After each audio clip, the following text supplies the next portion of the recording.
Greetings, ladies and gentlemen, and welcome to this latest rendition of Tales from Outer Space.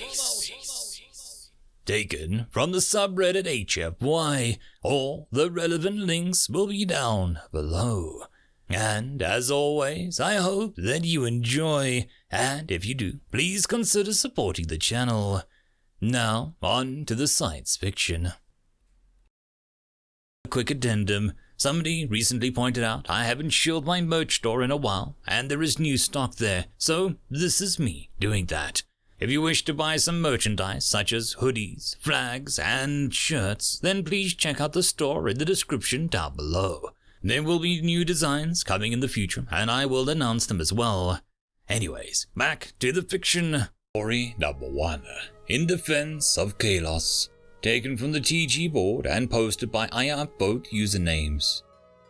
I first witnessed the extent of human creativity during the Defense of Kailos. The Zentech hype swarms were to attack the world next. Growing desperate to stop the horde, we issued a call for aid to every species in the Alliance. The human empire responded much as the other races did, with the majority of their military navy joining us in orbit above the planet, along with the smaller, more haphazard civilian volunteers they brought along with them. Most were mercenary ships or even pirates. The humans' own navy had already retrofitted many of the cargo freighters as carrier ships. A few crazy captains had turned their vessels into fire ships. I was the communications officer on the lead ship of the Narlith Assault Dreadnought formation, the bringer of swift death. I remember well the civilian ship that had been assigned to our squadron. The super heavy freighter Atlas had her captain. The Atlas was a massive ship, larger than even our own, a full 5 hectares in length. My captain was annoyed. Why did we have to get weighed down by such an ugly burden? His anger was tempered, though, by words from the commander that the Atlas would at the very least absorb some shots that would otherwise damage our ship. My captain, not even bothering to discover Atlas's armaments, had her move into formation above and to the fore of our own vessel. We would find out what sort of weaponry she had soon enough, as the great enemy fleets had been detected at the edge of the system. Things gained a new haste as we maneuvered into position. I kept a close eye on our new ally as my captain commanded, watching on the display screen as the Atlas cargo doors partially opened and racks loaded with what looked like small rockets were extended. So, that's how she's armed, I thought to myself. When we were ordered to attack, I would find out just how heavily she was armed. We began our approach. The captain of the Atlas surprised us with his discipline. He hadn't issued the order to fire yet. We hit weapons range, and the others were given to fire.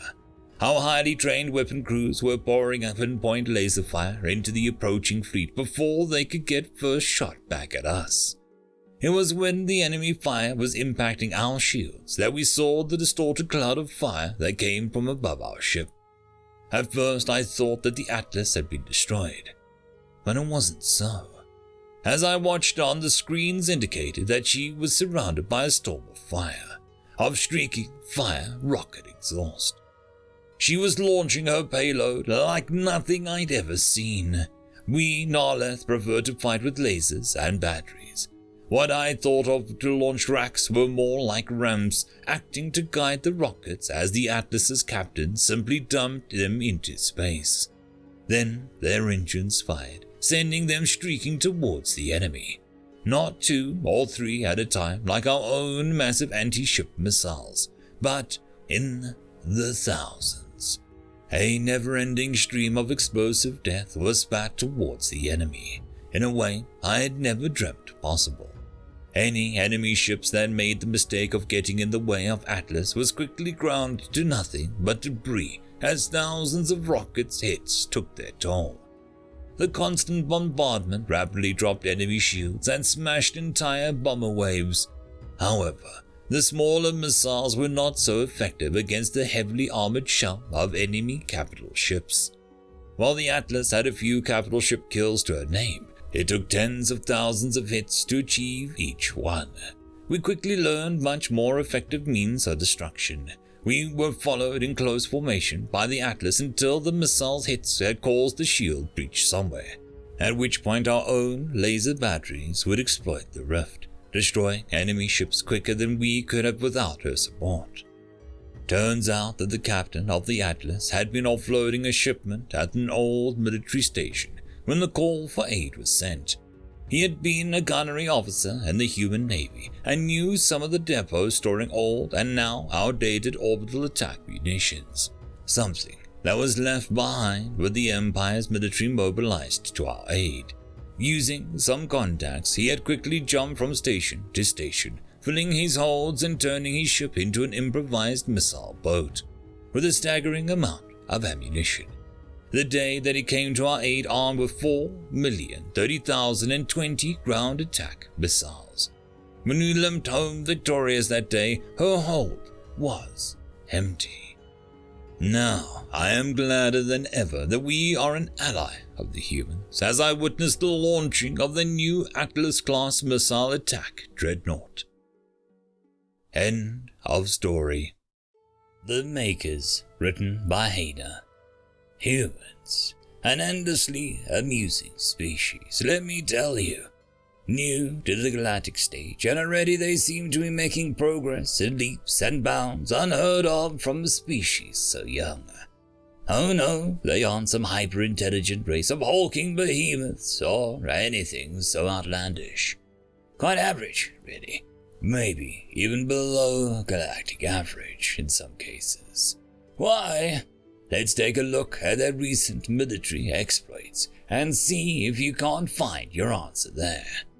The Gawa, they're hulking behemoths you're looking for, trust me. 4 meters in height, nearly 200 kilograms in weight. They're massive, needless to say. Gigantic rending claws on one set of arms, dexterous manipulators on the second set. Chitinous plating, 15 centimeters thick, acting as a natural armor that is quite proficient at shrugging off small kinetic weaponry. They decided to raid some human colonies. The humans looked at the Gawa, saw their strength, they looked to their engineers, scientists, and what have you and said, "Great! Make me something that can ignore that." And so they did. Thus was born the MK2 Widowmaker, a terrifying weapon that could punch through a section of armor plating up to 20 centimeters thick. Humanity quickly churned out these hellish rifles, and the Gawa conflict rapidly came to an end. The Kasani, fast, nimble avians whose creation matches their own proficiencies. They prefer to fight in cold depths of space, and then follow up with orbital bombardment. They created their ships to be as agile and as swift as they would be on the home planet. Even the older species had trouble creating technology that could track their strike craft. When they came knocking on humanity's collective doorstep, so to speak, the humans looked at the strengths of the Kasani and said, "Great, maybe something that can ignore that." During the next major skirmish, the point defense systems of the human ships were being run by what was called a Target Acquisition Interface, or a TAI. This AI could track and predict the movements of the Kasani fighter with something approaching a 93.5% accuracy.